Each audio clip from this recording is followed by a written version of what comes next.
É um dado contemporâneo que não é só brasileiro e que nós precisamos pensar com muito cuidado, é pensar na emergência do que talvez nós possamos chamar de massas digitais.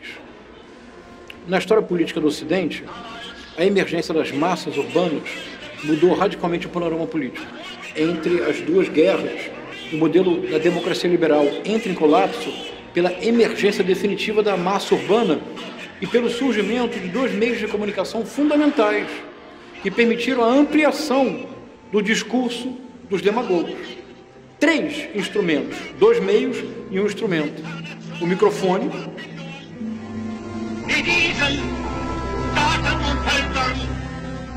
o microfone foi uma invenção extraordinária.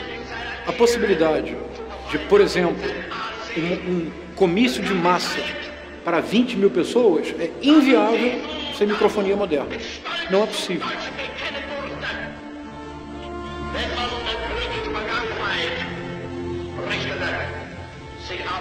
Le democrazie plutocratiche e reazionarie dell'Occidente. Antes da microfonia moderna e de modernos sistemas de transmissão de som, anos 20 e 30 do século XX, não era possível política de massa. Forte, fiera e compatta, come non mai. O rádio teve uma influência na organização política nas décadas iniciais do século XX, que é algo ainda não de todo estudado e não levado muito em conta no Brasil. E por fim o cinema. O nazifascismo não teria sido possível sem o rádio, sem o cinema e as grandes manifestações coreografadas de massa sem microfonia. E curiosamente, assim como nos anos 20 e 30, a esquerda demorou a compreender o potencial do rádio e do cinema, agora, nos anos 2000, a esquerda voltou a demorar a compreender o potencial do YouTube, do Instagram, do WhatsApp. Quem compreendeu de imediato esse potencial foi a direita. A direita no Brasil há aproximadamente 10, talvez 15 anos, mas 10 anos com certeza.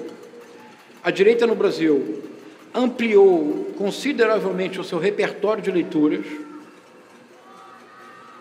ampliou consideravelmente o seu alcance através de uma utilização muito inovadora das novas tecnologias de comunicação.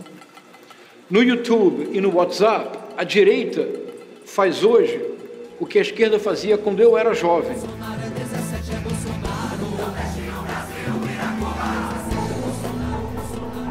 Então, há uma juventude no Brasil que tem hoje entre 15 e 30 anos. Para esta juventude, e nós precisamos compreender isso profundamente.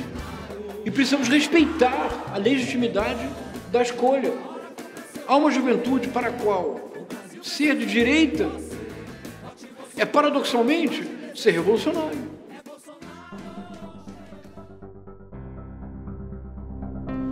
Ser de direita é ser contra o sistema. Nós vivemos hoje, eu proponho, a época das massas digitais.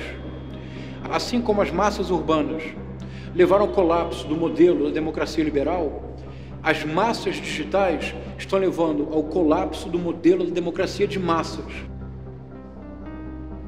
Com as massas digitais, o que ocorre não apenas no Brasil, com as massas digitais, o modelo da democracia representativa de massa está entrando em colapso em todo o mundo. As massas digitais querem a democracia direta. Democracia direta, numa sociedade complexa como a brasileira, não é possível.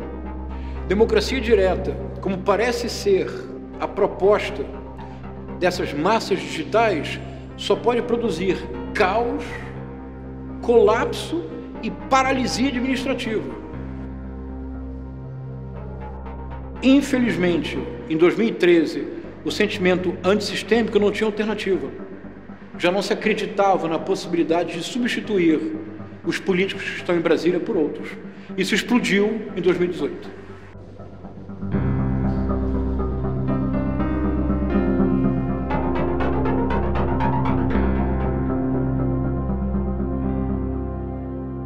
Você não vai ter uma visão nem niilista, nem negativa em relação a essa evolução toda, né, tecnológica. São novas fronteiras, novas perspectivas, né, de comunicação, de convivência social, e que são seguramente mais avançadas. Há uma certa leitura que atribui um peso excessivo às novas mídias. Não são as novas mídias que capitaneam o Bolsonaro. O Bolsonaro ele viabilizou-se por essa aliança entre setores, aliança de natureza negativa, né? É uma aliança que se dá pela rejeição à alternativa no outro campo. O petismo ele é muito forte, ele é muito aguerrido, né? Ele tem um equívoco, no meu entender, que ele desqualifica o adversário e ele gerou um adversário praticamente como um mimético, né? Se a conjuntura econômica não tivesse piorado da forma que piorou, eu teria dúvidas se, né, os motivos para a saída de Dilma, né, enfim, por impeachment, eles teriam sido suficientes, não do ponto de vista estritamente jurídico, mas político. É muito importante diferenciar entre conservadores e reacionários.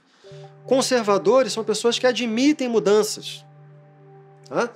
Só que desejam mudanças que respeitem uma certa temporalidade, que sejam mudanças negociadas, que não queiram fazer tábula rasa da tradição, tá? Isso são conservadores. Reacionários é um outro tipo de mentalidade. Reacionários são pessoas que odeiam o moderno, odeiam um mundo livre. A liberdade ela tem um preço. Quanto mais liberdade a gente tem, mais responsável a gente é por cada decisão de cada âmbito da nossa vida pessoal. Porra, isso cobra um preço. Você que tem que decidir a cada vez como é que você vai educar o seu filho, como vai ser a sua sexualidade, como vai ser a sua vida amorosa, quais são as suas ideias políticas, como você vai se orientar no mundo. Isso é angustioso. Então isso faz com que muitas pessoas desejem a volta da tradição. A tradição, o preço que você paga em perda de liberdade, você compra em conforto psíquico. O mundo da tradição é um mundo todo dado. Menino veste azul, menina veste rosa. Agora, a gente se engana muito sobre a sociedade brasileira. Nós achamos que tínhamos transformado culturalmente no sentido mais amplo, o Brasil, e de repente nós descobrimos que a multidão não tinha acompanhado. A sociedade brasileira tem um lado muito avançado e tem um lado extremamente conservador. Eu acho que a sociedade brasileira ela se pautou muito mais por um lugar da acomodação do que de algum tipo de mobilidade transformadora, né? Então, eu acho que os negros continuaram, né, nas suas senzalas da periferia, né, sendo mortos, sendo executados, com absoluta naturalização da sociedade branca e de elite. Quem decidiu a eleição do Bolsonaro não foi o povo, foi o mercado. O pacto com o mercado vai fazer as reformas que o mercado quer a qualquer custo, né? Por isso que o mercado parou de cobrar os elementos autoritários e antidemocráticos, que são cobrados fora do Brasil, né? Onde vai fora do Brasil, fala, menos aí, cuidado com o fascismo.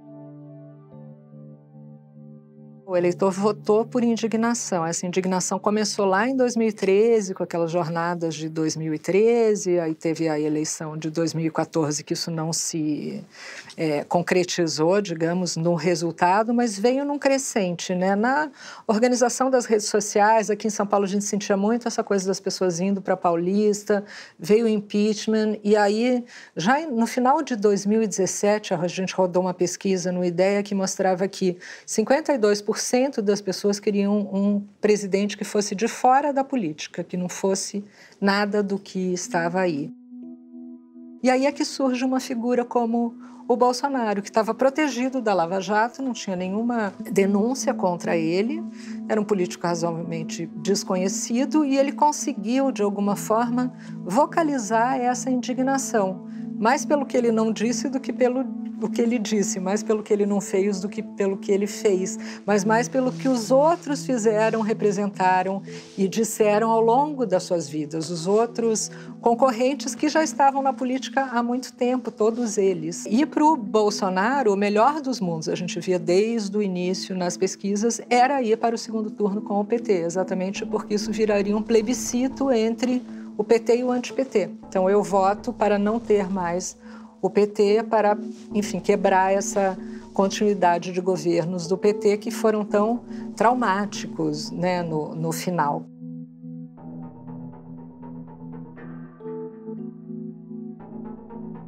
Eu diria que a importância da TV aberta, do jornalismo nessa eleição foi gigantesca.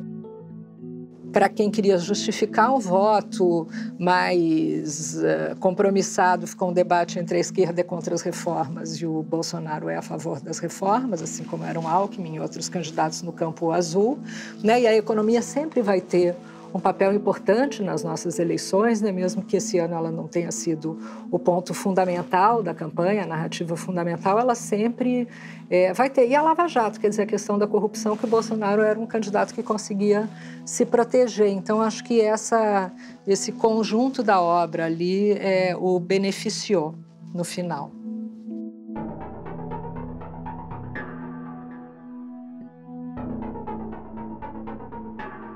Professores de propaganda costumam dourar a pílula dizendo assim: publicitário vende sonhos. Publicitário não vende sonhos, publicitário engana os outros.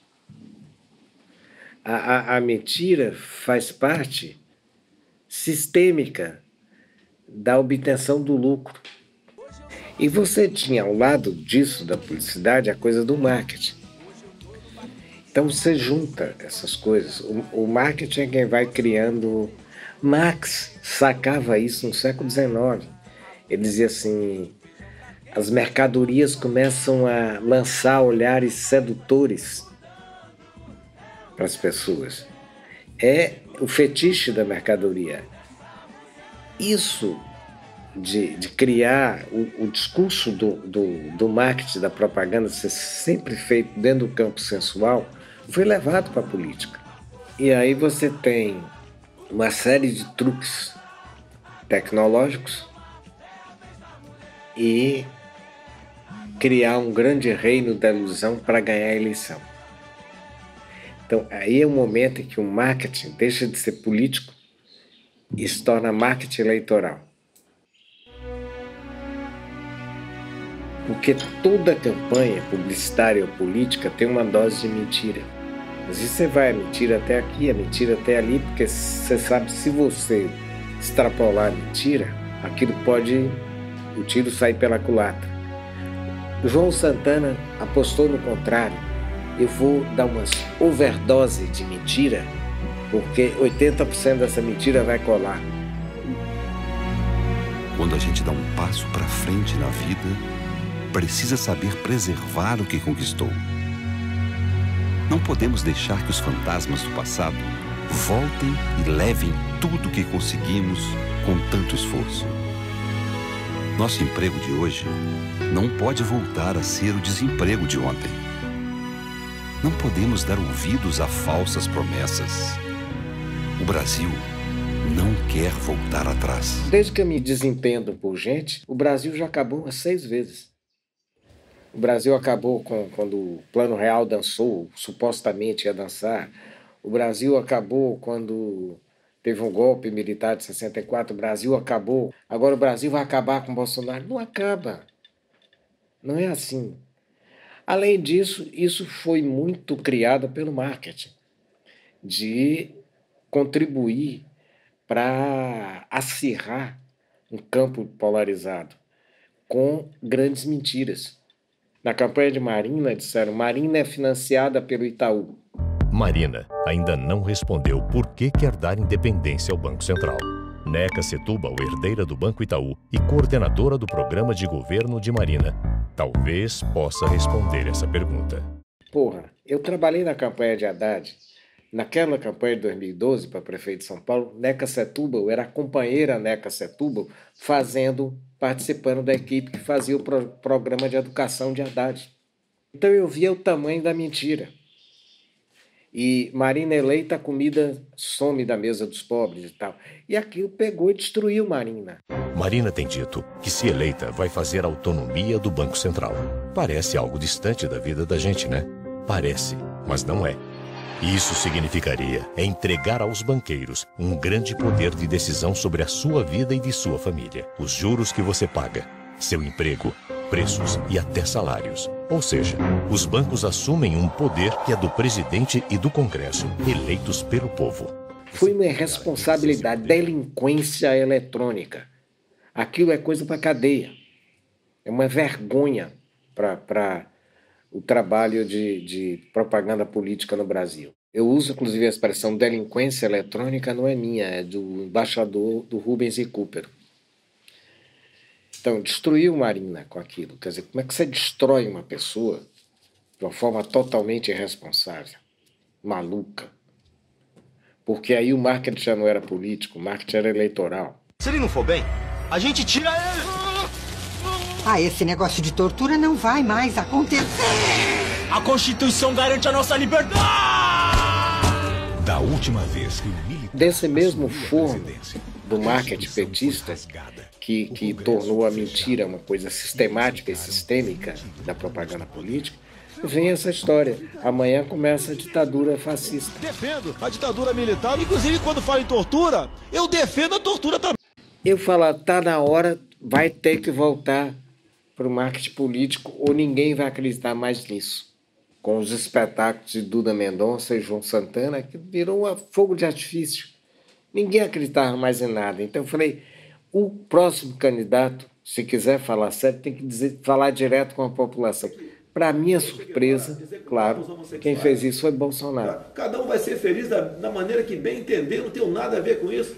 Até na revista Época, até lá em Negrito, quando entrou esse assunto novamente, eu perguntei para o repórter, você sabe se eu, Jair Bolsonaro, sou gay ou não? Você sabe? Você bota a mão no fogo se eu sou gay ou não? Boa noite a todos. Domingo, uma live bastante rápida aqui. É a nossa maneira de se comunicar com vocês. Muito obrigado. Deixa de ser. Para quem não tem tempo de televisão. Pela compreensão. Quem tem ainda um partido muito pequeno. Não tem fundo partidário. E ainda continua hospitalizado por aproximadamente 30 dias. Não deixou de ser uma grande vitória.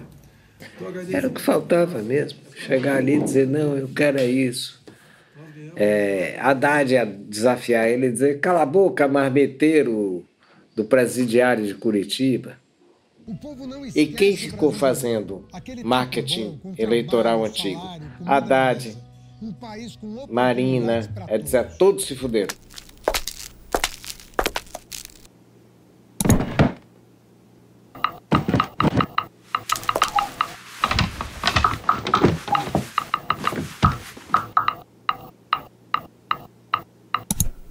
Não. O futuro que nós queremos. Marina Silva, 18, presidente.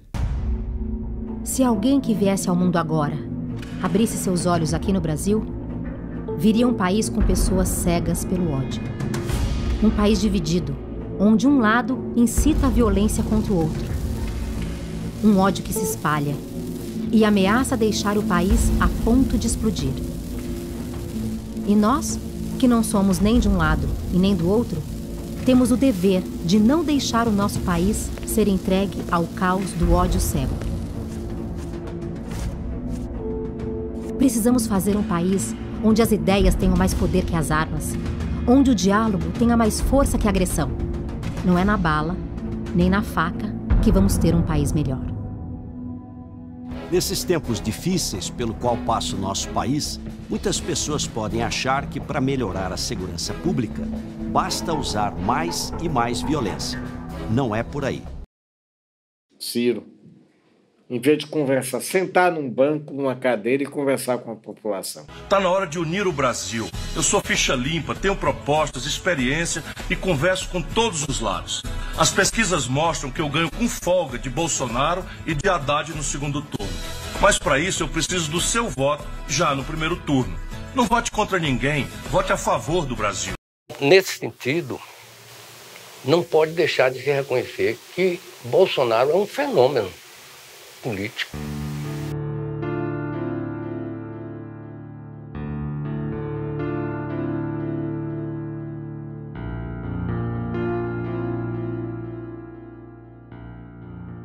Entre várias avaliações e opiniões sobre a figura do presidente do Jair Bolsonaro, a melhor que eu achei mais apropriada foi o do Luiz Fernando Veríssimo, que disse que é o candidato mais improvável, que é uma coisa que não xinga, não enaltece, mas apenas mostra que se trata de uma coisa realmente surpreendente, muito inesperada, a vitória de um candidato como Jair Bolsonaro, com seu perfil.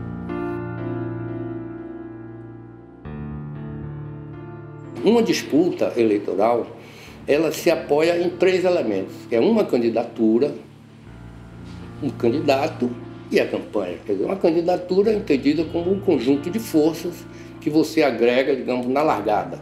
O candidato é o elemento que personaliza, capaz de protagonizar o esforço daquela candidatura.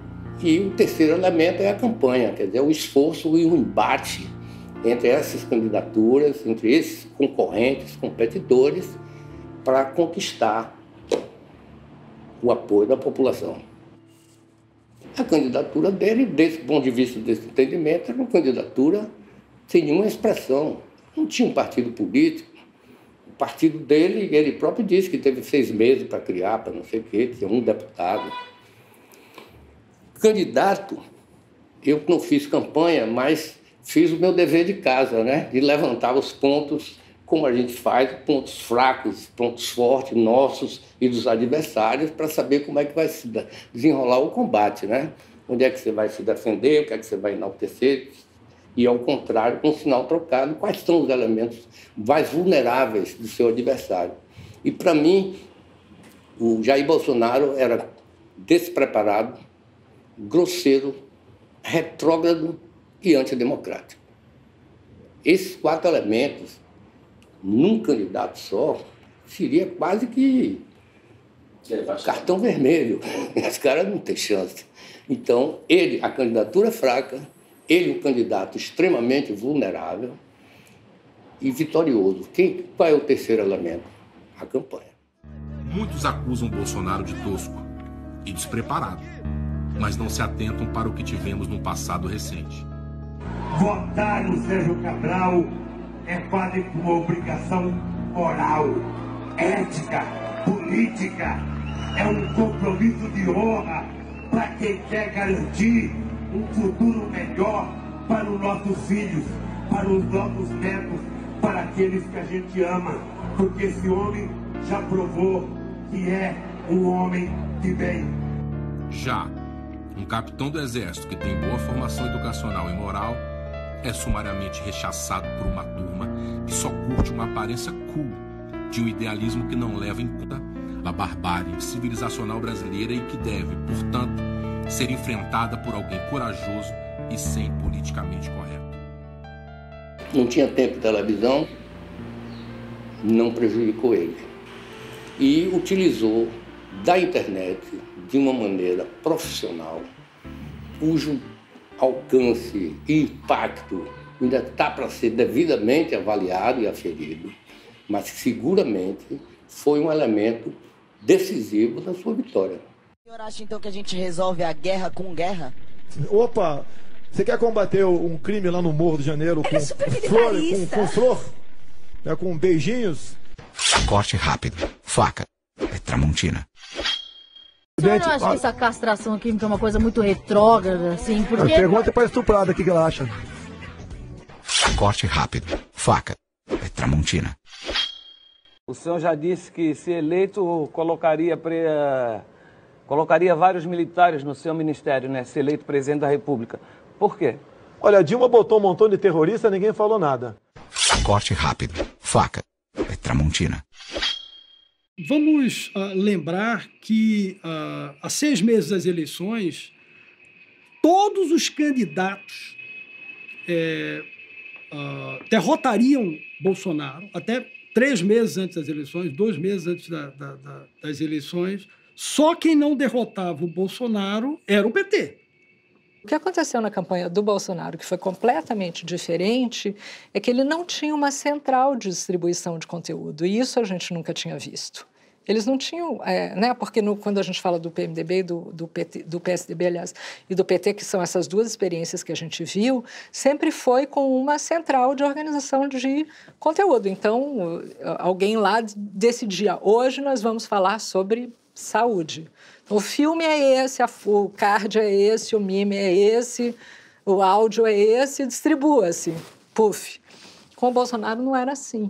Não tinha alguém que decidia isso. Tinha um monte de conteúdos que andavam por aí, alguns pegavam. A honestidade chegando, voltando a cena. Por isso Bolsonaro é clamado onde chega. TV, rádio, revista, jornal, artistas, atores da Globo passam mal. Mamaram na teta do governo marginal. Boquinha vai secar, tá ligado, passam mal. Eu quero pro meu país.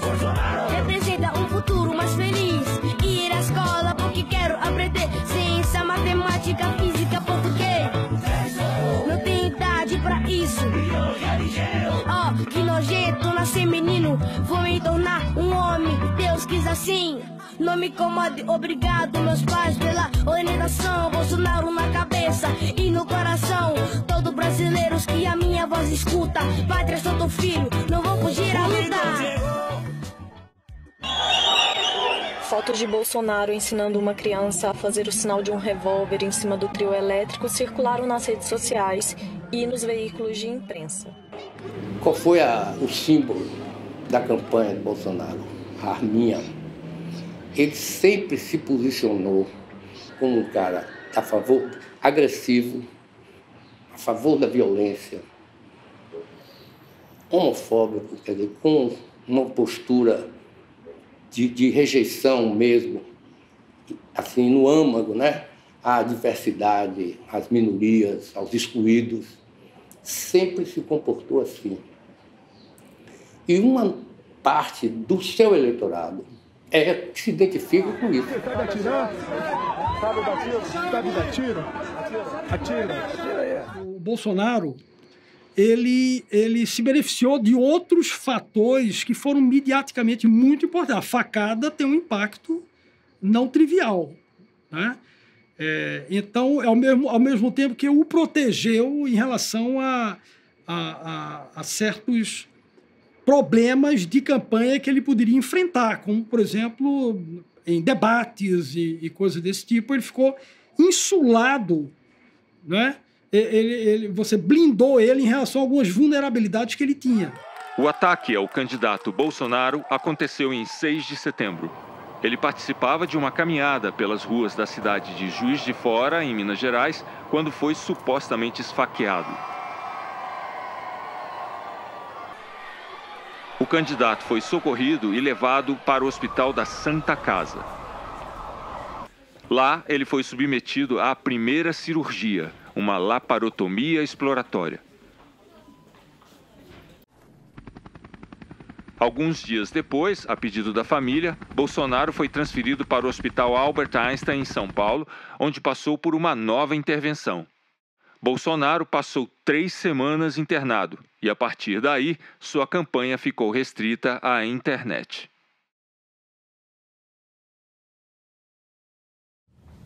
Muito obrigado pelo apoio, consideração, carinho, orações e confiança. Do ponto de vista humano, gera uma comoção.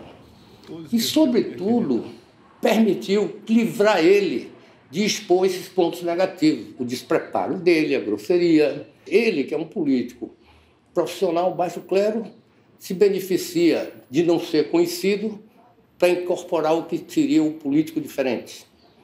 Por outro lado, o cara que sofre uma limitação, né, de estar na campanha, no debate, na entrevista, ele, para isso, favoreceu a ele. Porque a gente viu no começo da campanha que ele não resistiria, não é, ao debate, às entrevistas, ao embate mesmo efetivo, né, que uma campanha eleitoral exige. Isso tudo favoreceu ele.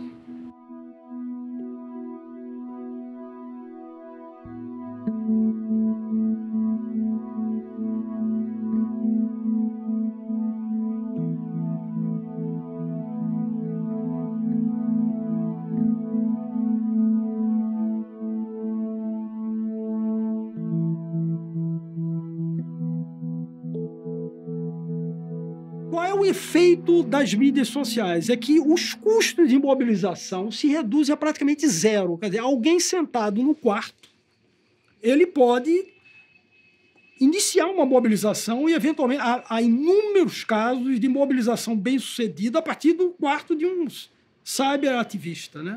A gente é o segundo usuário de WhatsApp do mundo, depois da Índia. Na Índia, como já tinha acontecido a eleição do Brasil, a eleição da Índia já teve outro comportamento do próprio WhatsApp, né, de perceber que não podia ficar tão sem lei assim, tão solto, porque, enfim, aqui foi totalmente solto, não tinha uma legislação, muito difícil você monitorar o que acontecia dentro do WhatsApp. E é ali que foram as fake news, e é ali que se desenvolveu, né? Como o Bolsonaro também tinha um público evangélico muito forte, que é um público, né, de uma rede importante, entre outras, acabou que ele se beneficiou bastante e organizou bem essa parte de WhatsApp, né? Então, quando a gente olha para a campanha dele, não vê uma campanha formal, com marqueteiro, com isso, com aquilo, mas nessa área ele, de fato, investiu e sabia o que estava fazendo. Eu sou o robô do Bolsonaro. Prazer, eu sou o robô do Bolsonaro. Robô do Bolsonaro. Veja, para a classe média, e isso aí é absolutamente relevante, porque esse grupo só é atingível dessa forma, né? Ele não é atingível via associações, via partidos, ele é atingido dessa forma. Então, o custo da ação coletiva se reduz muito.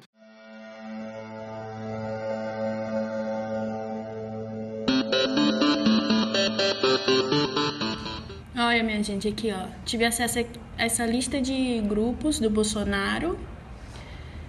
Tá vendo aqui? Entrei em todos. Tudo criado fora do Brasil. Vou mostrar aqui pra vocês, olha só. Ó, você pega o número primeiro, seleciona, vai lá no Google, joga no Google, dá uma pesquisada, você vai ver quem que criou o grupo, da onde que ele foi feito. Aí você acha aqui, ó, 747, clica nesse 747, olha só, olha só, olha só. Foi criado na Califórnia, nos Estados Unidos. Isso tudo aí, gente, esses grupos todos são boot. O que é boot? São um monte de robô espalhando conteúdo falso, entendeu? Olha só, cadê o patriotismo? Cadê? Daqui a pouquinho eu vou responder a todo mundo, ok? Só vou tomar um café. Valeu, bom fim de semana a todos aí. Agora, com relação a fake news, é o seguinte. Há muita gente fazendo pesquisa de muita qualidade, sofisticação técnica, assim, excepcional, né? Gaskell, da Universidade de Stanford. São pessoas que trabalham com bancos de dados de 60 milhões de observações. Então, são pesquisas muito, muito sofisticadas do ponto de vista técnico. A conclusão que ele chega é que o impacto das fake news é mínimo. Então, o que nós temos de melhor sugere que o impacto é bem menor do que se alega. E o livro está aqui. Se não é para criança, é para quem esse livro aqui? Está escrito aqui, ó. Enfie no buraco do menino o teu dedo, simbolizando o pinto do homem. E aqui do lado está a menina, tá? E o livro manda você fazer isso daqui. Você não, o seu filho, a partir de... As pessoas, elas estão muito predispostas a acreditarem no que elas já acreditam. Tem um desejo, tem uma espécie de funcionamento cognitivo inercial. Então, se você está muito mais aberto a concordar com alguma coisa que você já pensa. De alguma maneira, esse mecanismo se tornou consciente por estrategistas políticos e surgiu uma ferramenta tecnológica capaz de explorá-lo. Então, eu acho que o fenômeno de fake news foi basicamente isso. O que eu queria dizer sobre fake news é uma outra coisa, que eu acho que as eleições não se resolveram por causa de fake news. Houve fake news, e foi um fator importante nas eleições. Mas eu não acho que foi o fator fundamental. Certamente você tem o WhatsApp e Face e já recebeu diversas notícias absurdas. São mentiras. Eles espalham fake news, notícias falsas, atacam a nossa moral e até as nossas famílias. Eles jogam sujo. Dá pra confiar em quem usa religião e até crianças só pra nos atingir? O livro que Bolsonaro mostrou no Jornal Nacional nunca foi distribuído pelo governo em nenhuma escola.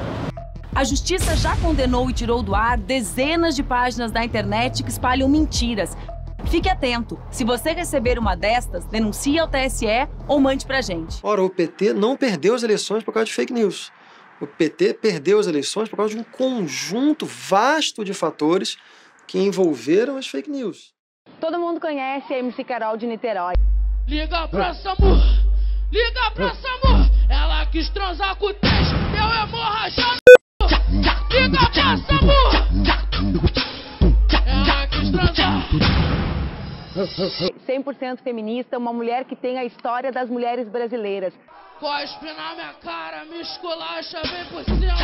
Puxa meu cabelo, me chamando de bandido. Me mete a porrada, diz que eu sou piranha.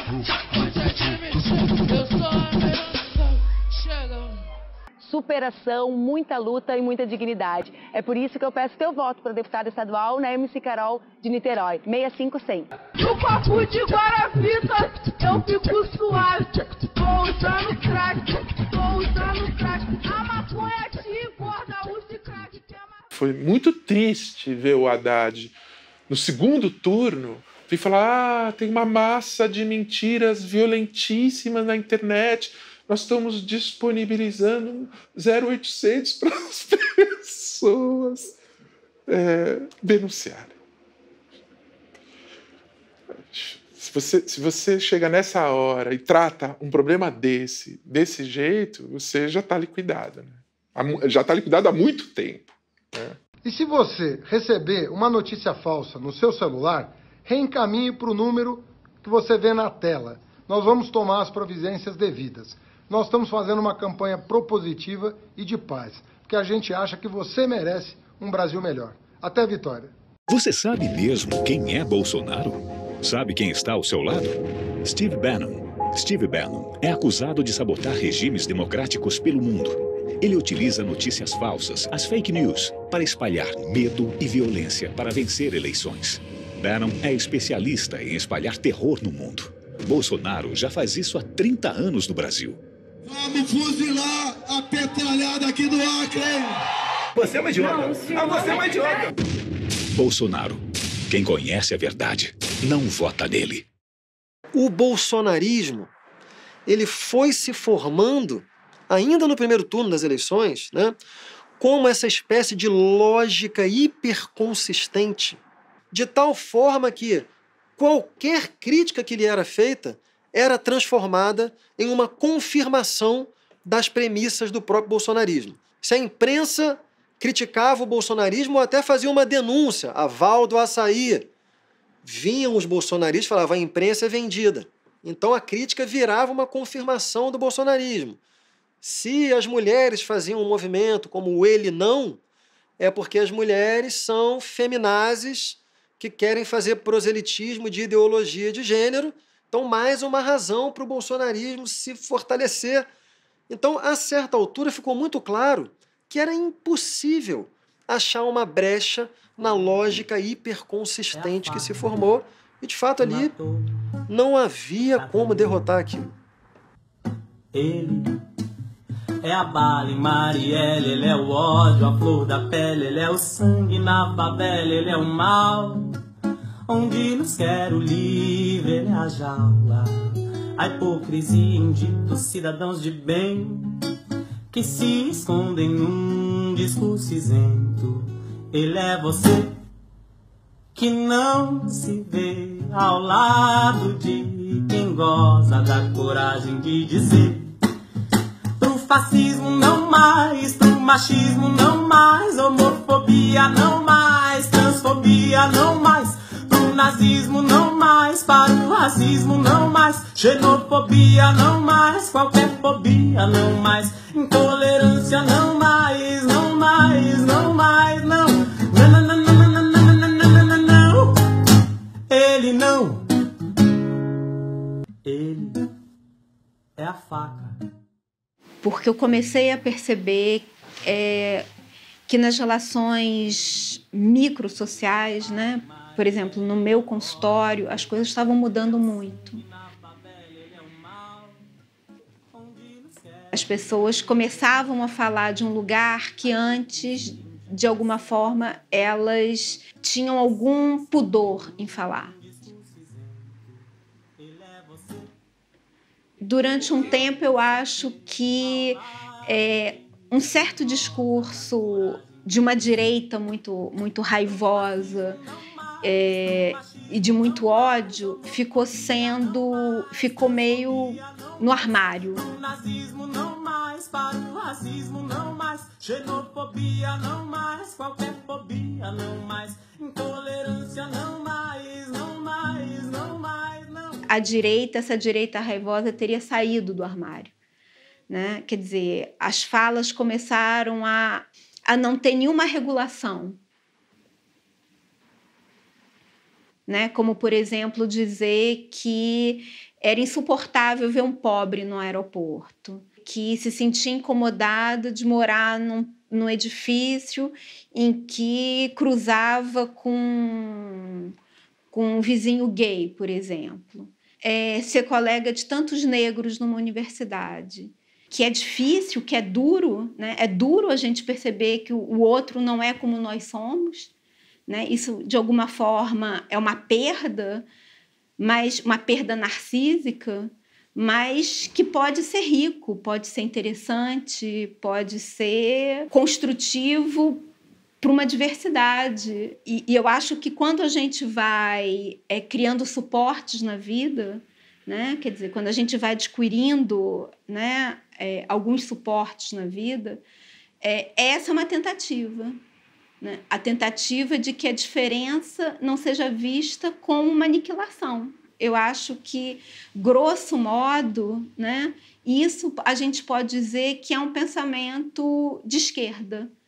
Enquanto eu acho que a esquerda, num certo sentido, aposta no múltiplo, aposta na diferença, a direita aposta no uno, aposta no igual, aposta naquilo que ela conhece como igual a ela. Né? Não adianta tentar evitar que eu ande por esse país, porque tem milhões e milhões de Lula. Eu sou Lula. Eu sou Lula. Eu sou Lula. Eu sou Lula. Não adianta impedir que Lula ande o país, porque somos milhões de Lula. A própria estratégia eleitoral criou uma ambiguidade que foi fundamental para o Haddad não decolar, né? Eu estou me referindo à máscara em que ele era Lula e não era Lula. Se ele era Lula, ele não podia dizer que ele era novo, ou que era alguém, ou que era mais moderado, ou que tinha uma agenda diferente, porque ele era o Lula. Todo o discurso que fazia ele apresentar como um candidato moderado, por exemplo, do PT, ele perdia legitimidade porque ele dizia simultaneamente que ele era Lula e que ele era o não Lula. Essa ambiguidade de narrativas foi fatal. Não tinha para onde o Haddad ser vitorioso, porque repare só, a campanha dele toda não só ele como candidato fake, né, da máscara, como uma campanha exclusivamente tentando capitalizar os resultados e as conquistas do PT no poder. Mas como se só isso existisse, quer dizer, você não tinha nada, não tinha nenhum passivo, nada a poder assumir e confrontar, quer dizer, se apresentar para a população, para o eleitorado, com o ônus, era só o bônus. Então, o que eu acho é isso, quer dizer, quando você fica falando, né, que subiu 30 milhões da pobreza, que isso, que aquilo, aí é o PT, não quer voltar. E isso aconteceu, as pesquisas registraram, que o Haddad, quando ele, afinal, configurou que Lula não seria candidato, o candidato do PT era ele, claro, ele tinha que assumir o ônus e o bônus, quer dizer, conseguir arrebanhar, assegurar o capital político, né, que gira em torno de Lula e do PT, que era o seu primeiro turno, e ele tinha uma rejeição de 20, 22 por aí. Na hora que se configurou, aí, claro, tinha o antipetismo e tinha essa carga de comunicação digital dirigida profissionalmente de uma dimensão imensa sobre ele. Aí a rejeição dele passou de 20 e poucos para 50. Em uma semana. Em uma semana, mais do que dobrou. O PT, a partir do impeachment de Dilma Rousseff, entrou numa posição entrincheirada. Esse entrincheiramento foi fazendo com que o partido começasse a falar cada vez mais para suas bases radicalizadas, e com isso foi se afastando de uma centro-esquerda capaz de ter um discurso mais atraente para a grande parte da população brasileira. Acabou que isso nas eleições foi decisivo. Quando o Haddad finalmente tentou, no segundo turno, obedecer ao ditame tradicional dos segundos turnos, ou seja, vence aquele que se aproximar mais do centro, era tarde demais. Eu queria a autocrítica do PT e ainda espero. Faço tipo de Marina na TV, mas não é sincero. Pois na verdade eu prezo a CLT e tenho medo do ProUni se perder. Com o Ciro e o Boulos não dá mais pra separar as nossas vidas. Chega de loucura, onde abate Manuela. Hora de virar o jogo no asfalto e na favela. Bora pro segundo turno, todos juntos. Opa, pera. Ele não. Haddad, eu sou 13. Chega de mentiras. Eu só quero os meus direitos. E nesse segundo turno, vamos te fazer eleito. Eu me entrego à frente ampla. E só quero ter você perto de mim. Só quero ouvir dizer Haddad sim. É engraçado, quando a gente fala de autocrítica do PT, assim, os meus colegas petistas, eu fui do governo PT, né? Os meus colegas petistas ficam na sua maioria furiosos, assim, porque parece que você está tendo uma postura sádica, punitivista, que você quer obrigar a pessoa a ajoelhar no milho e se confessar. Não é nada disso. O que está em jogo, pelo menos para mim, na questão da autocrítica, é que o partido reconhecesse, evidentemente, que apesar de todos os possíveis usos políticos que eu acho que houve da Lava Jato, no sentido de defenestrar o PT, né? E apesar das sabotagens, pauta-bomba da oposição, etc., o partido cometeu erros. O partido cometeu erro ao fraudar a democracia liberal daquela maneira, e o partido cometeu um erro que é mais complexo, que é o erro na própria compreensão do que são grandes variáveis da política macroeconômica. O PT tem uma tendência a olhar, por exemplo, para o primeiro governo Lula. O primeiro governo Lula foi um governo que obedeceu assim, o chamado tripé econômico ortodoxo, né? Fez uma política econômica superavitária, mais até do que o Fernando Henrique. Fez uma situação de ajuste fiscal no começo. O partido e a sua militância olham para essa condução liberal da economia como se fosse uma condescendência que tiveram que fazer para as forças conservadoras do Brasil. Quando, na verdade, foi essa condução macroeconômica que criou as condições necessárias para a explosão de políticas públicas que permitiram a explosão do mercado interno e aí o crescimento da economia, a expansão do Bolsa Família, todas as políticas públicas que o PT fez que foram extremamente benéficas para o Brasil. Em vez de o PT olhar para esse legado dessa maneira, olha como se fosse uma maldição. Qual é a consequência disso? A consequência disso é que se o partido voltasse ao poder, o que o partido estava sinalizando para a sociedade é que repetiria os mesmos erros.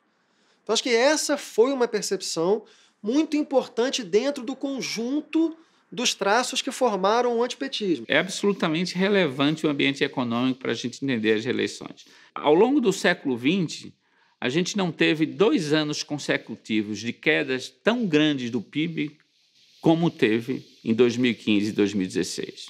O outro ponto importante é a natureza dessa crise. E essa natureza está associada à insustentabilidade das políticas públicas do Brasil. As pessoas tendem a associar ao governo anterior um único tipo de gestão econômica. Na verdade, até o meio do segundo governo Lula, a gestão era uma continuidade da gestão anterior, né, que, de alguma forma, prezava pelo equilíbrio fiscal e pela responsabilidade nos gastos, mesmo expandindo os gastos sociais. Acho que há uma mudança grande, né, com a segunda metade do governo Lula, a reação à crise, e que se agudiza na gestão Dilma. Há uma mudança total, né, da qualidade da gestão econômica. Aí você me pergunta o país que eu quero é esse aqui, ó. A construção de uma linha de metrô maravilhosa, com acesso de elevador, escada rolante, tudo em perfeito estado, que não seja com o nosso dinheiro brasileiro, como essa aqui foi construída, feita pela Odebrecht com dinheiro do BNDES. Isso a Globo não mostra. Tô aqui, ó, no Panamá, vivo aqui, ó. Esse metrô aqui foi construído com o nosso dinheiro. Parte do nosso dinheiro. Governo sabe de quem? Do senhor Lula, aquele presidiário safado. E aí você vem me perguntar, que Bolsonaro não vai mudar? Não pode até não mudar muito, mas não vai mandar dinheiro para Panamá, para Venezuela, construir corpo. Dificilmente um governo com algum atrelamento às duas gestões anteriores, Temer e Dilma, teriam boas chances de ganhar a eleição. Cid Gomes, irmão de Ciro Gomes, fala a verdade que o PT não aceita. Tem que pedir desculpas, tem que ter humildade, e reconhecer que fizeram muita besteira. É assim, pois tu vai perder a eleição. Não admitir os erros que cometeram, isso é para perder a eleição e é bem feito. É bem feito perder a eleição. Vocês deviam, o teu tipo assim, que acha que fez tudo certo. Quem junto com ele acha que fez tudo certo, vão perder feio, porque fizeram muita besteira, porque aparelharam as repartições públicas, porque acharam que era dono de um país e o Brasil não aceita ter dono. Só é silêncio, banho do hip hop nacional. Não sou pessimista, sou realista. Eu tô vendo. Eu não consigo acreditar que pessoas que me tratavam com tanto carinho, pessoas que me respeitavam, me amavam, que me serviam café de manhã, que lavava meu carro, que atendia meu filho no hospital, se transformaram em monstros. Eu não posso acreditar nisso. Eu não posso acreditar que essas pessoas são tão más assim. Se em algum momento a comunicação do pessoal daqui falhou, vai pagar o preço. O que mata a gente é a cegueira e o fanatismo. Deixou de entender o povão, já era. Se nós somos o Partido dos Trabalhadores, o Partido do Povo, tem que entender o que o povo quer. Se não sabe, volta para a base e vai procurar saber. E aí entra a internet, né? A novidade política do novo sistema de comunicação, que também é um novo sistema de propaganda. Foi por causa da internet que esses radicais que eram espalhados e desorganizados, e eram poucos, na época do impeachment, tem um Datafolha que fala intervencionistas militares, que é o elemento radical da extrema-direita, são cerca de 15%. Porque você fazer um grupo de um chat maluco na internet não é ilegal. Está dentro da democracia e você pode.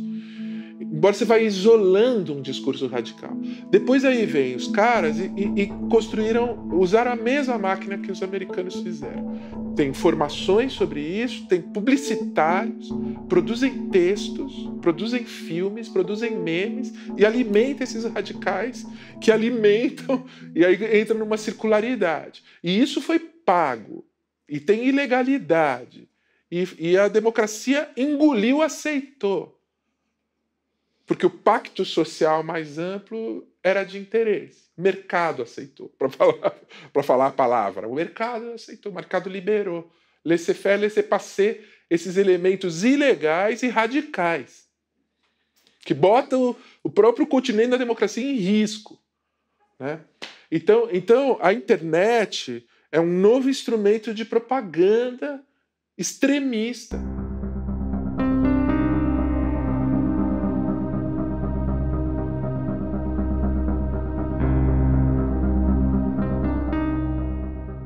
O governo Lula acelerou o Brasil. Tirou milhões da miséria e dinamizou a economia. Este foi o primeiro grande salto brasileiro. O governo Dilma seguiu avançando, ampliou o Bolsa Família.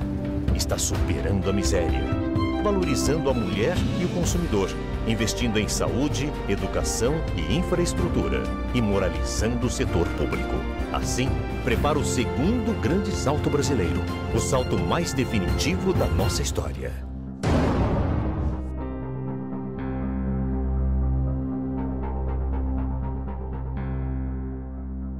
Prepara o segundo grande salto brasileiro, o salto mais definitivo da nossa história.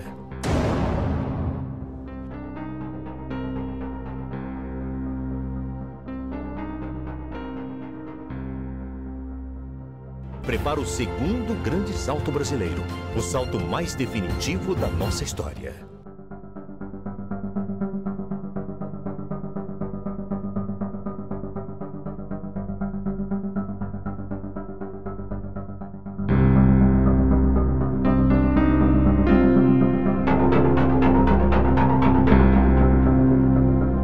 As redes sociais, elas são um novo espaço público que, sem dúvida, apresenta virtudes em relação ao espaço público tradicional. O espaço público tradicional era universidades, imprensa, grande mídia, sistema editorial.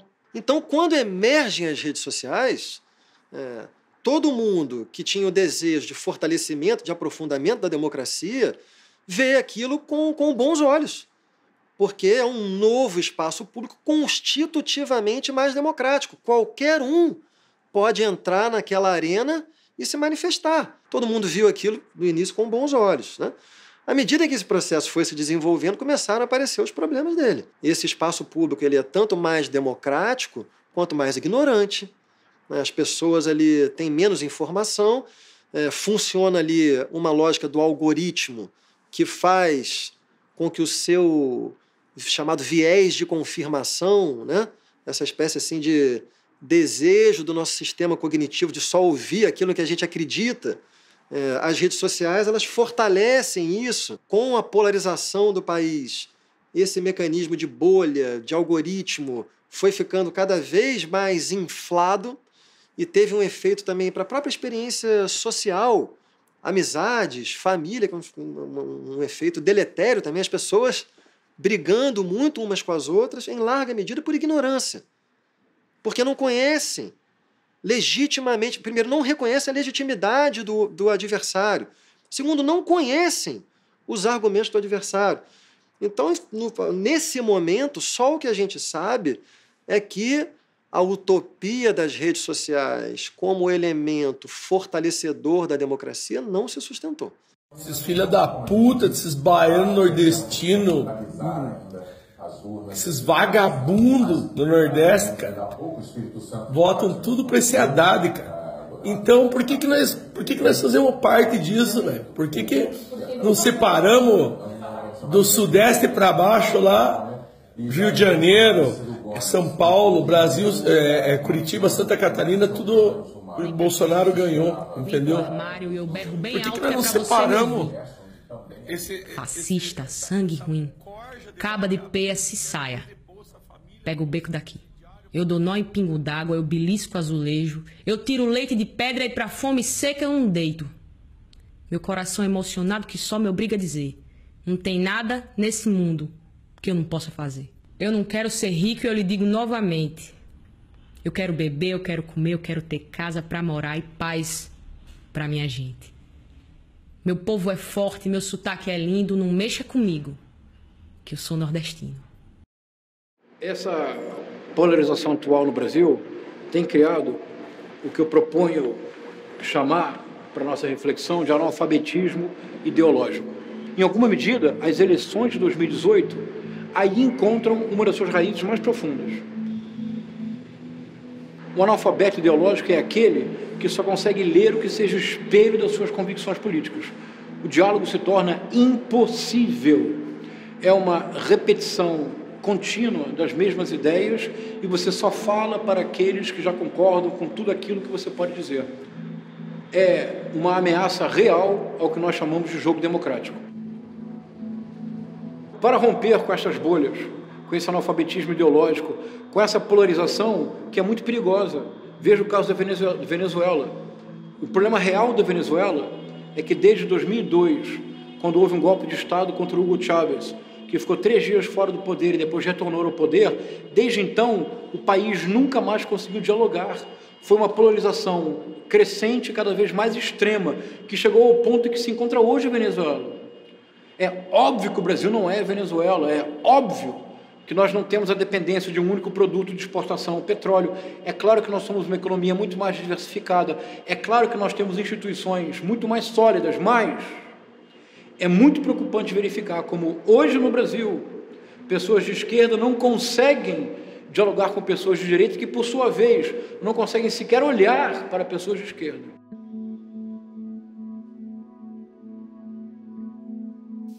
As pessoas xingam, as pessoas não ouvem. Ou você é a favor do PT ou é a favor de Bolsonaro. Eu não sou a favor de nenhum dos dois. Meu projeto para o Brasil é outro.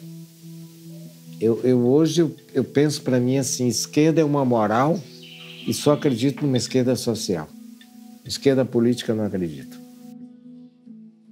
Nenhuma ruptura é fácil, nem nenhuma ruptura se dá de uma hora para outra. O Sérgio Buarque de Holanda já falava disso. Toda vez que você rompe com um agrupamento político no Brasil, ninguém discute esse rompimento politicamente. Todo mundo age, a reação é como se fosse um clã, uma família. Aí você é traidor. Você não é uma pessoa que discorda. Aí vem as acusações. Uns dizem que é ressentido, outros falam se vendeu, não sei o quê. Agora, você não repara, ressentido é um julgamento psicológico. Se vender é um julgamento moral. Por que ninguém discute politicamente? Porque eu vinha discordando há tempos. E a coisa que me deixou mais irritado nesse período, indignado e tal, mesmo assim, eu recuei para poder preservar e não sei o que o projeto, era o seguinte: os movimentos sociais brasileiros exigem, reivindicam e tal, e Lula cria o Ministério das Cidades. Quando tem um mensalão, Lula precisava de votos no Congresso. Ele vai e oferece aquele deputado corrupto de Pernambuco, Severino Cavalcante, eu não me lembro que Ministério da Previdência, alguma coisa assim. Severino foi bem cínico com ele, pelo que dizem, né? Dizendo assim, para fazer seu jogo sujo, não, eu só quero o Ministério das Cidades. Lula prontamente tira Olívio Dutra, que era governador do Rio Grande do Sul do PT, do Ministério das Cidades, tira toda a equipe, todo o projeto que tinha do Ministério das Cidades em resposta aos movimentos sociais e ao grande problema do país, que era e é ainda hoje a crise urbana, entrega para Severino em troca dos votos no Congresso.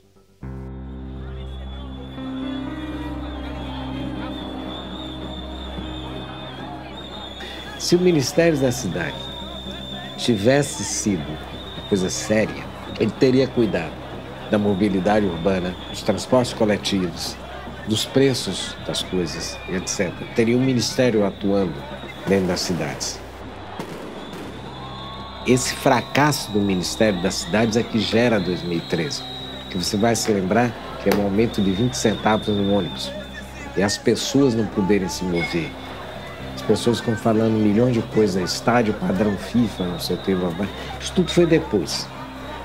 Quer te saber? Porque ali os 20 centavos viraram depois um pretexto. Então você passa a ter um movimento que era contra tudo. Então, 2013 nasce das ruínas do Ministério das Cidades. Se você percebe logo cometer um erro, você rompe logo. Aí você não precisa fazer autocrítica. Autocrítica não é um evento, autocrítica é um processo. Fui fazer a eleição, a campanha de Haddad em São Paulo por 2 motivos. Primeiro, porque precisava de dinheiro. Segundo, porque era Haddad. Aí tem um aniversário da cidade de São Paulo. O Estadão fez um caderno especial. Falar sobre a realidade urbana brasileira. E aí me perguntam sobre como é que estão as coisas. Eu meti o cacete no Ministério das Cidades. Eu falei, a gente precisa de um governo que leve as cidades a sério. Aí eu soube que João Santana chamou a equipe lá e disse, ó, Isélio declarou guerra ao governo, ao PT e, sobretudo, a mim. Eu já estava fora, eu não estava concordando com nada daquilo. E detesto corrupção. Mesmo que causas nobres, como se tentou argumentar em defesa de Zé Disseu, eu não acredito nisso. Causas nobres e uma parte vai para o bolso.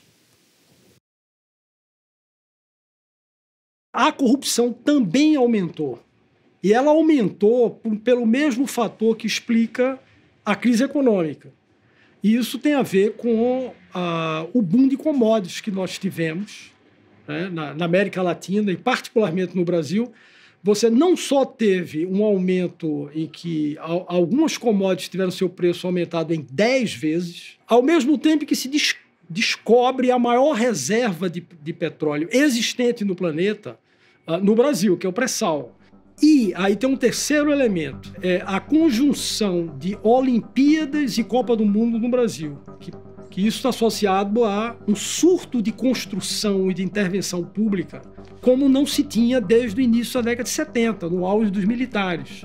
Então isso é uma mega janela de oportunidade para a corrupção, né? Porque você tem que produzir um conjunto de obras de imensa envergadura, afrouxar os controles para que as coisas possam ser implementadas no prazo. Isso aumentou muito a corrupção.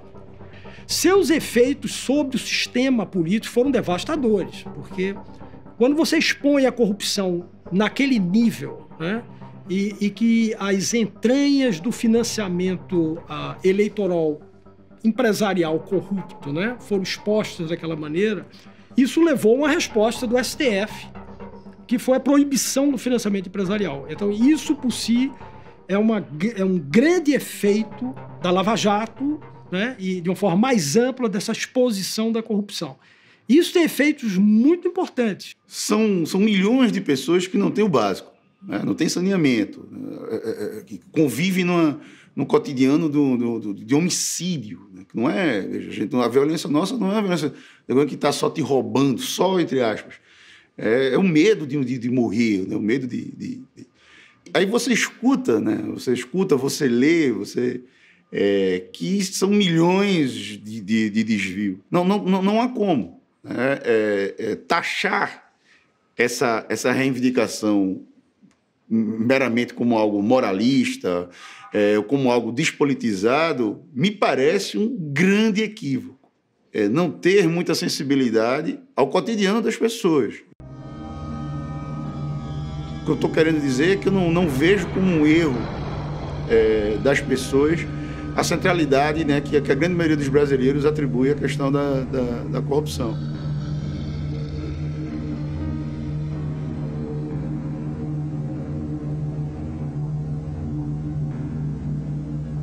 O que houve no Brasil foi o aperfeiçoamento colossal de um sistema que corrompe a democracia, né?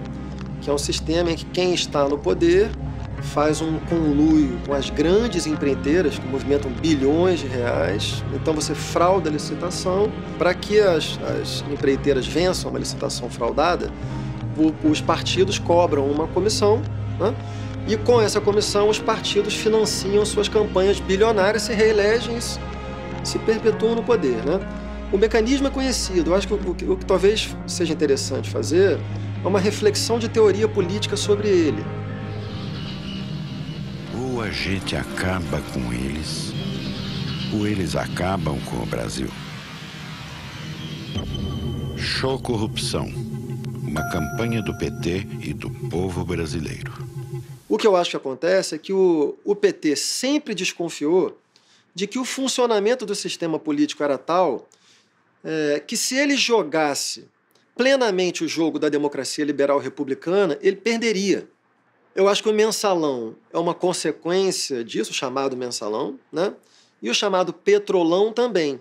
São formas de você violar o jogo republicano do sistema político a fim de garantir que o poder fique com você.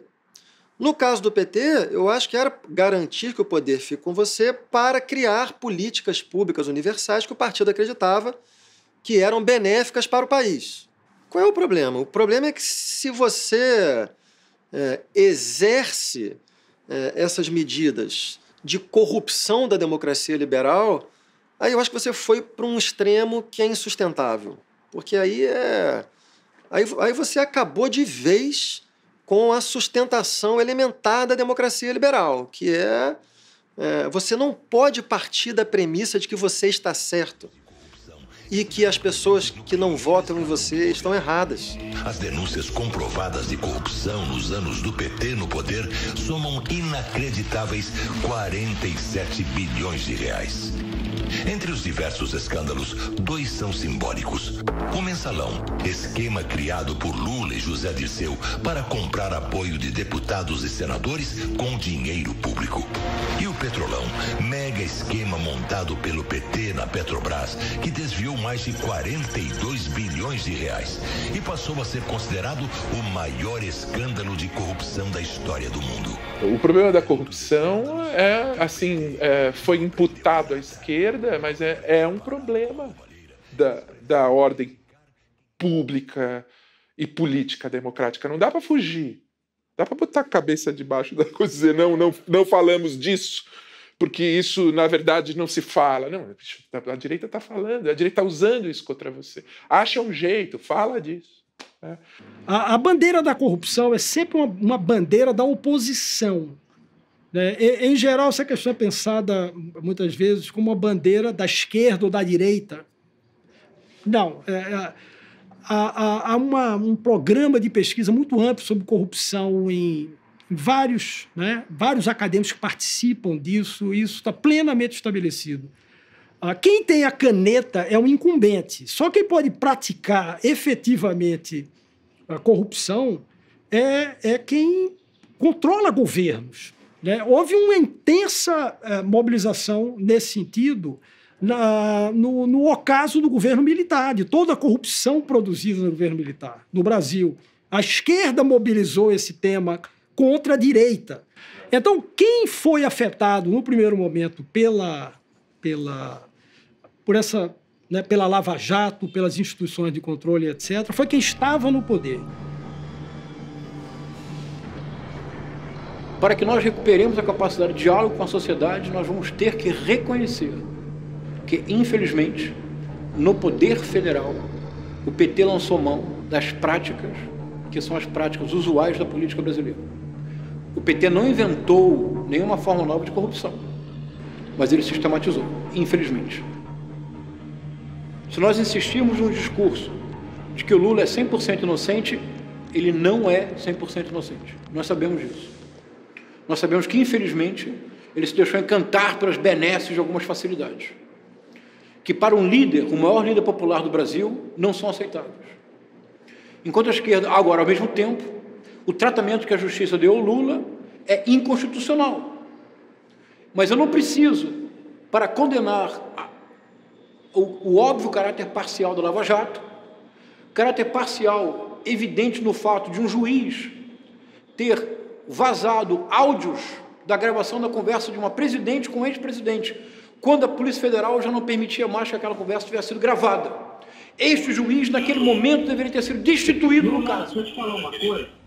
Seguinte, eu estou mandando o Descia junto com o papel para a gente ter ele e só usa em caso de necessidade, que é o termo de posse. Tá? Tá bom, tá bom. Só isso, você espera aí que ele está indo aí. Tá bom, tô aqui, fique aguardando. Tá? Tá bom. Tchau. Tchau, querida. Mas eu digo isso por quê? Porque o Lula não cometeu atos duvidosos, eu estou convencido de que ele cometeu, assim como o PT. Mas um juiz não pode vazar áudios depois que a Polícia Federal entrega o memorando dizendo que aquela gravação é ilegal. Em qualquer lugar do mundo, este juiz teria sido exonerado. Não teria se tornado herói. Então, compreende o que eu estou dizendo? A minha posição é uma posição muito pouco popular, porque eu vou ser execrado pela direita e vou ser execrado pela esquerda. Eu não estou preocupado.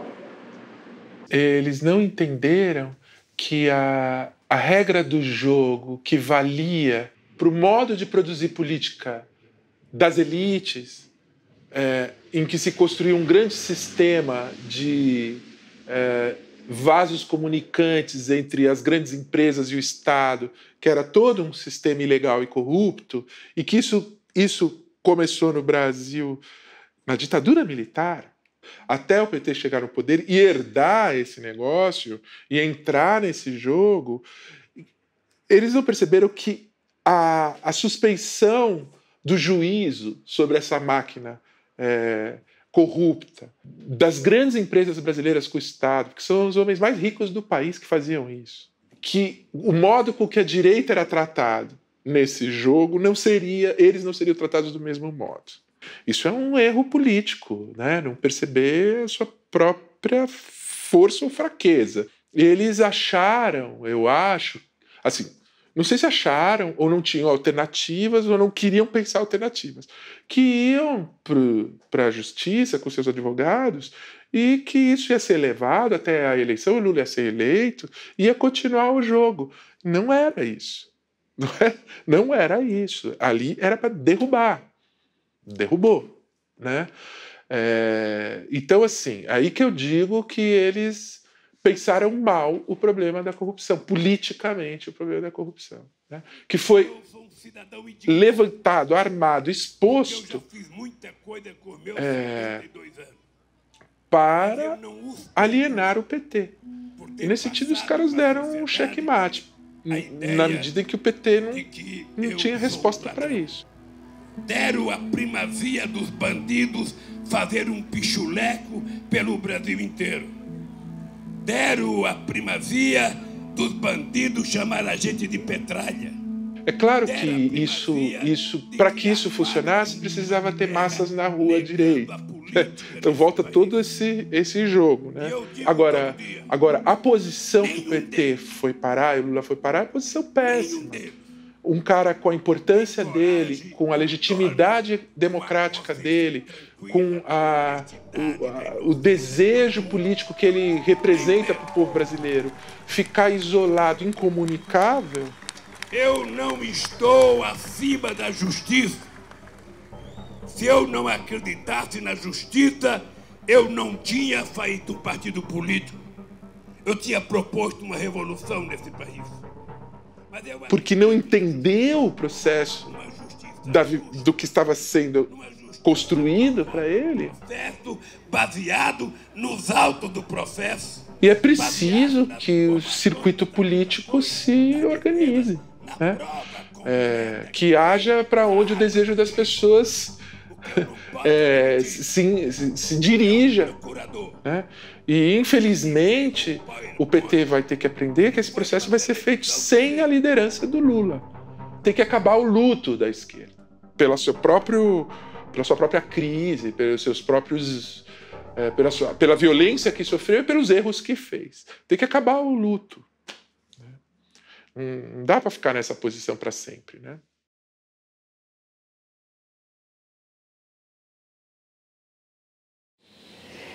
Eu não acredito que o mito vá ser destruído, apesar dele.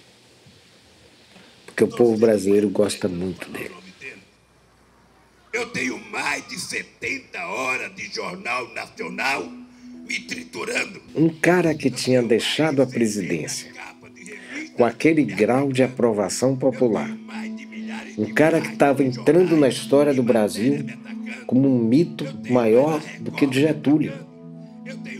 Um cara que as pessoas pobres do Nordeste queriam tocar nele como sagrado. Aí vai e joga tudo no lixo? Eu não entendo. Só, a não ser por muita vaidade. Porque Getúlio, quando se matou, Getúlio dizia: saio da vida para entrar na história. Eu falo, a frase de Lula é o contrário. Eu saio da história para cair na vida. Ele não aceitou ficar fora do poder. Eu não tenho medo deles. É até que fica hilário agora quando falam Lula, o Prêmio Nobel da Paz. Como é que pode ser Prêmio Nobel da Paz alguém que divide o país em nós e eles? Quando isso é conveniente.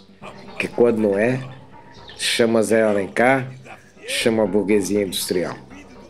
Lula sabe fazer coalizões, mas também sabe jogar com antagonismos. Ele é talvez o maior político brasileiro mesmo. Agora, ele tem uma coisa que é o seguinte: uma capacidade fantástica de encarar cada problema nas internas e de mentir espetacularmente sobre esses mesmos problemas nas externas. Como assim? Explique. Mensalão. Ele é capaz de perguntar: você roubou? Enquanto lá fora ele é capaz de dizer: eu não sabia de nada disso. Criando milhões e milhões de empregos nesse país, eu sonhei que era... Agora, ele aí faz uma coisa que também é muito corajosa, que é: eu vou ficar preso, vou tentar recompor minha imagem. Ele é de uma ousadia extrema. Vou conseguir isso e vou voltar nos braços do povo. Ele tem esse sonho. Lula comete um grande erro. Ele se acha eterno. Eles acham que tudo que acontece nesse país acontece por minha causa.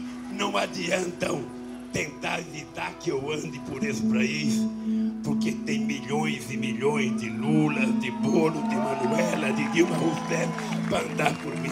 Há, por parte do Lula, um traço macunaímico que foi muito celebrado, mas talvez as pessoas não se recordem que na Rapsódia do Mário de Andrade, o final do Macunaíma não é feliz. Se o Macunaíma tem essa enorme habilidade de não tornar tudo ouro, mas tornar a todos tudo aquilo que ele precisa, na Rapsódia do Mário de Andrade, quando ele precisa usar o telefone, ele transforma alguém na máquina telefone. E se ele precisa subir em um prédio, ele transforma alguém numa máquina elevador. Ele não necessariamente investe em telefonia ou muda o prédio, ele transforma as pessoas momentaneamente naquilo que ele precisa. Mas no final da Rapsódia, o Macunaíma se perde de si mesmo. E mesmo tendo reencontrado a Muiractã, esse símbolo da nacionalidade profunda, ele já não sabe o que fazer com ela. E no final da Rapsódia, o final do Macunaíma é melancólico. Ele morre e vira estrela.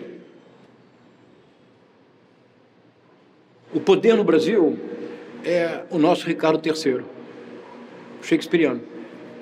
Ricardo III é uma peça fundamental para compreender o Brasil. E eu acho que é uma peça muito mal compreendida. Porque as pessoas geralmente acham que o Ricardo III era coxo e tinha um braço maior do que o outro e era corcunda. De fato, ele o era. Historicamente está comprovado.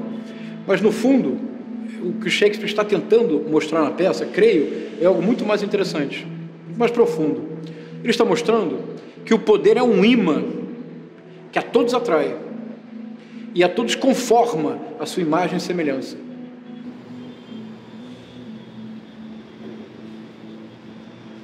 Quer dizer, o Lula congregou uma espécie de carisma pop que era fundamentalmente acrítico.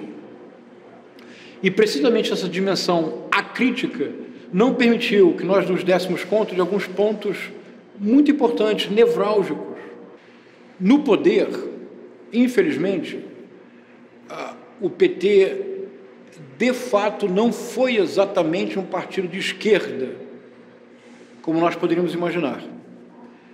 Se nós fizermos uma análise fria, se de fato houve ganhos fundamentais, muito importantes, o aumento do poder aquisitivo do salário mínimo, a redução da pobreza, houve programas muito positivos, sobretudo na área da educação, especialmente na educação superior, não há dúvida nenhuma. Há aspectos muito louváveis, o crescimento, a inclusão social, o crescimento da economia. O Brasil tornou-se a 7ª economia mundial. Há muitos méritos. Mas há 2 problemas fundamentais, que são decisivos. O governo do PT não realizou a reforma política, não teve nenhuma preocupação real, durante o auge da popularidade do Lula, com a reforma política, com a reforma tributária e, sobretudo, com uma medida simples, que o Itamar Franco fez. Durante um breve período no governo Itamar Franco, dividendos foram taxados. Quando o Fernando Henrique Cardoso assumiu, a taxação caiu. É inconcebível que nós vivamos num país que tenhamos tido a experiência de governo de esquerda por 14 anos e que o rentismo tenha continuado a ser o carro-chefe da economia. É inconcebível. É porque a economia brasileira ela é estruturada de uma forma tal para uma transferência de recursos para a mesma elite que está no poder há muito tempo. Vale dizer, e essa autocrítica a esquerda precisa fazer. Com todas as coisas negativas que podem ser atribuídas ao PT, quer dizer, os períodos de Lula e Dilma correspondem a um processo sem precedentes de promoção social. E, curiosamente, isso é visto como um elemento que criou uma rejeição por parte da classe média. Ou seja, o PT estava sendo hostilizado merecidamente pelo seu mau comportamento e também por seu fator positivo, que foi a promoção social, a inclusão dessas camadas todas sempre excluídas. Classe média. Eu costumo fazer um comentário que é o seguinte, Luna, só, o rico vive como quer, o pobre vive como pode e a classe média vive angustiada, querendo viver como não pode. Entendendo? É desse lado, e é compreensível, você vê os comentários, os aeroportos agora aparecendo rodoviária, pobre viajando de avião, tá entendendo? Cotas, promoção para a pessoa evoluir na educação, né? Eu acho que é o maior prejuízo que essa eleição trouxe é fazer emergir esse segmento com esses valores que são reacionários, né? Eu, inclusive, acho assim, que essa pauta deles de costumes, de valores, ela não tem como prosperar, porque isso não é uma questão brasileira, isso é uma questão de avanço civilizatório, trata-se da humanidade. E por mais que você tenha segmentos conservadores que não apoiam nem têm entusiasmo com essas novas frentes, né, de ampliação da existência humana, não tem como prosperar. Isso não tem. Mas o estrago que está sendo feito, do ponto de vista da cultura, da educação, do meio ambiente, são coisas extremamente graves e preocupantes. A gente precisa reconstruir tanto a centro-esquerda quanto a centro-direita. O que acontece? Desde a redemocratização do Brasil, o Brasil não teve nem uma experiência verdadeiramente social-democrata, nem, muito menos, uma experiência verdadeiramente liberal. Nós tivemos, tanto no Fernando Henrique quanto no Lula, ensaios de social-democracia, mas com 1 milhão de falhas, né? Esse ensaio de social-democracia, ele se sustentou até o primeiro governo Dilma. Só que quando isso entra em crise, a partir de 2013 e com muito mais força a partir de 2015, foi se formando uma percepção de que a experiência social-democrata, que é uma experiência baseada num certo papel do Estado, né, ela deu errado. Nisso emergiu uma nova direita. O Brasil precisa de uma reforma do Estado, precisa de uma reforma do funcionalismo, precisa que o Estado brasileiro seja menos capaz de sofrer ataques de abutres de grupos organizados de interesse que querem se apropriar das riquezas do Estado brasileiro, ou seja, do imposto coletivo, para o seu benefício próprio. O Brasil se beneficiaria muito com uma agenda econômica de direita liberal. Qual é o problema? O problema é que, por circunstâncias que têm a ver com esse processo todo, desde junho de 2013, essa mentalidade de direita, essa suspeição da social-democracia, tal como ela aconteceu no Brasil desde 88, ela foi para a extrema-direita. Ela foi para essa mistura entre reacionários e ultraliberais.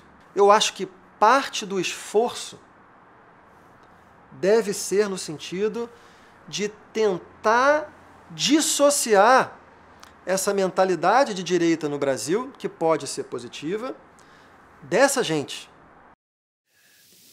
A esquerda também, para ela falar de novo no país, ela vai ter que dar uma recuada de milênios e fazer sua autocrítica brutal. Eu não falo só autocrítica da campanha passada, nem de erros recentes, não.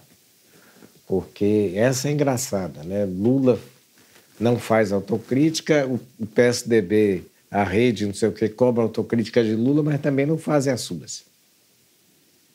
Esse campo democrático brasileiro está falido. E uma das coisas principais, é isso que eu acho que a gente não tem discutido, é que desde a década de 70, a história oficial do Brasil foi substituída por uma nova história oficial do Brasil feita pela esquerda. Nessa nova história oficial do Brasil é o seguinte: tudo que era bom na outra virou merda nessa. Então, os portugueses viraram estupradores e assassinos. O negro é o exemplo luminoso de combate à escravidão. O que é mentira, porque os negros eram escravistas. O índio é uma figura ecofeliz. A merda foi ter o português. E aí você foi esculhambando tudo que foi feito na história do Brasil. Tudo que o Brasil realizou foi esculhambado por esses movimentos que vieram. Se você não tem orgulho de uma nação, você não vai construir essa nação. Isso é óbvio. E isso foi destruído no Brasil pela esquerda. Quando nós temos muita coisa de que nos orgulhar. Enquanto os Estados Unidos jogaram os índios nos cactos, nos terrenos estéreis lá do Texas, o Brasil criou um paraíso ecológico para os índios, que foi o Xingu, criado por Rondon, depois com Darcy Ribeiro junto com ele. Einstein pediu o prêmio Nobel para Rondon. Então, não, nós falamos assim, Aldebrecht comprou Lula, vê isso desde as capitanias hereditárias. Isso é uma burrice e ignorância. O que vem desde as capitanias hereditárias? Norberto Aldebrecht era um imigrante alemão, pobre, fudido. Chegou aqui da família dele no final do século XIX, começo do XX. Não tem nada com capitania hereditária. Vamos começar a respeitar esse país e respeitar o que nós criamos e acabar com essa mania que tem no Brasil, que é eles oprimem as mulheres, eles fuderam os negros, eles acabam com os pobres. Eles não, nós. Ou a gente assume nós e assume as grandes coisas que nós criamos na história do Brasil. E outra coisa, essa mania esquerdóide de dizer não teve guerra, não teve revolução, não teve isso aqui. Não. A grande capacidade brasileira de fazer coalizões e de não ir para enfrentamentos assassinos, isso é uma virtude, isso não é um pecado. Então vamos começar a ver as virtudes brasileiras para reconstruir a ideia de nação. Eu vou insistir para retomar o diálogo, escutar o outro. Escutar mesmo. Porque é perfeitamente possível escutar alguém e não concordar com uma única palavra. E, no entanto, compreender a racionalidade do que a pessoa propõe. Eu não tenho nenhum problema com isso. Nós estamos conversando, eu sou professor universitário, oriento alunos que fazem mestrado, doutorado. Eu tenho 2 alunos que são declaradamente da direita, que realizaram comigo mestrado, estão completando doutorado agora, e são 2 brilhantes pesquisadores. Seria inaceitável que, porque a minha posição política é oposta à deles, que eu não reconhecesse o brilho intelectual deles e não os trouxesse para a universidade, para que eles se formem, possam fazer o concurso e tenham voz ativa dentro da universidade. Consequência, eles continuam, depois de 6 anos de convívio, eles continuam sendo de direita. Eu continuo sendo de esquerda. Eles votaram no Jair Bolsonaro. Eu votei no Ciro Gomes. Nunca discutimos isto, respeitamos, mas conversamos sobre as nossas opções. Eu queria entender por que pessoas que eu considero intelectualmente brilhantes, como é possível votar em alguém tão obviamente despreparado como o Jair Bolsonaro? Eu queria entender. Tivemos conversas muito boas. Eles também não entendiam como que eu votava no Ciro Gomes, então as conversas foram muito boas nesse sentido. Mas houve algo muito importante. Antes de voltarem para a universidade, para realizarem estudos de pós-graduação comigo, eles faziam parte dessa direita que achava que a universidade era doutrinação, que a universidade pública era um antro de esquerdistas ou esquerdopatas. Essas expressões absolutamente tolas que não querem dizer rigorosamente nada. Hoje, eles continuam sendo de direita. Eles votaram no Jair Bolsonaro. Eles defenderão o doutorado daqui a 2 semanas. Eu tenho grande estima intelectual por ambos, mas hoje, nas suas redes sociais, eles são os únicos dos seus grupos que defendem a universidade pública. E eles escrevem nas suas redes sociais: quero dizer que esta visão da universidade pública é equivocada. Eu estou nela há 5 anos, vou completar o doutorado e posso dizer que a universidade pública no Brasil é um dos melhores lugares para se pensar e para construir carreiras alternativas. É bonito, não é? Eu continuo sendo de esquerda, eles continuam sendo de direita, mas nos grupos deles, de WhatsApp, de Facebook, hoje eles fazem algo que há 5 anos atrás seria inimaginável. Eles defendem a universidade pública. Quer dizer, na prática, você está furando a bolha. É isso. É o que nós precisamos fazer. Para furar a bolha com a sociedade como um todo, eu realmente creio que nós da esquerda precisamos, recuperar o nosso projeto. O nosso projeto não é de poder. O nosso projeto é de ter um mundo melhor. Se para ter um mundo melhor nós não pudermos chegar ao Poder Executivo, nenhum problema. Sejamos fortes no Legislativo, sejamos fortes, sobretudo, no diálogo com a sociedade. Não vale a pena chegar ao Poder Executivo se o preço a ser pago for o preço que o PT pagou. Porque na hora da crise, a elite jamais ficará do nosso lado. Como aconteceu com a Dilma Rousseff. Nós não precisamos chegar ao Poder Executivo. Nós não precisamos dividir cargos. Nós não precisamos dividir ministérios. Nós precisamos convencer a sociedade de que nós podemos ter um mundo melhor. Que nós podemos ter um mundo que é um mundo que será de uma economia de mercado, que terá uma economia fundamentalmente capitalista, que terá a democracia como valor absolutamente insubstituível das relações, sobretudo numa sociedade complexa como a brasileira, mas que será uma sociedade que não apenas terá uma escuta atenta e detalhada do outro, mas terá, sobretudo, na solidariedade e no projeto de uma sociedade mais igualitária e mais fraterna, um projeto existencial, de modo que nós possamos caminhar nas ruas das nossas cidades sem ter medo, de modo que nós possamos usufruir dos bens que nós conquistamos sem ter que sair de casa num carro blindado e viver num condomínio que é uma prisão de luxo, e que nós possamos andar nas esquinas, ir à praia, sem ter receio de 3 ou 4 jovens que se aproximam de nós. Nós podemos fazer deste país uma sociedade muito melhor, onde o diálogo exista, onde as pessoas têm o direito a ser de direita, têm o direito a ser de esquerda, dialoguem, porque só há diálogo, não apesar, mas precisamente em virtude das diferenças. Eu tenho bastante convicção que isso pode acontecer, eu tenho bastante convicção que a esquerda vai voltar ao poder. Vai ser uma esquerda diferente, que não terá mais apego ao poder, mas apego à transformação do país, para que finalmente o país vire nação, porque o país é muito bem sucedido. Nós temos que nos afastar do êxito deste país e precisamos começar a construir um outro projeto, que é o projeto de nação. Ainda há tempo.